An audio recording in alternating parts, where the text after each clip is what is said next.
আজকে হচ্ছে আমি আমাদের নানি মুরগি রান্না করছে দেখুন। মাটির চুলায় মুরগি রান্না করছে, একটু গ্রামের ভাইব আসছে দেখুন। আমার নানি কি সুন্দর করে মুরগি কষা করছে আর পোলাও করবে আজকে দেখুন। চুলাটা খুবই কষ্ট করে বানিয়েছে গাইস, আমার নানি খুবই কষ্ট করে বানিয়েছে। প্রায় 2 দিন ধরে চুলাটা বানাইতে বানাইতে এটা মেরামত হয়ে গেছে দেখুন।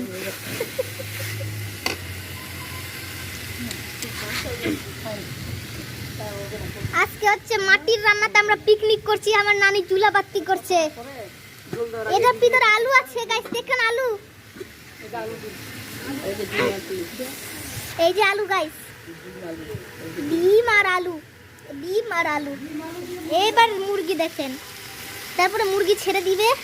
আমার প্রচন্ড কান্না আসছে, তাও ভিডিও করছি। তো গাইস, লোভনীয় খাবার একটু পরেই তৈরি হয়ে যাবে।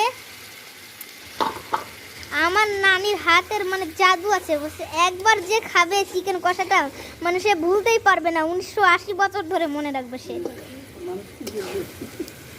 এত টেস্টি মানে মুখে ব্রাস্ট হবে, এত মজা মুরগি।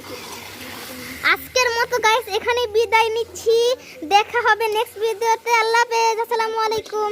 আর লাইক কমেন্ট শেয়ার করতে ভুলেন না।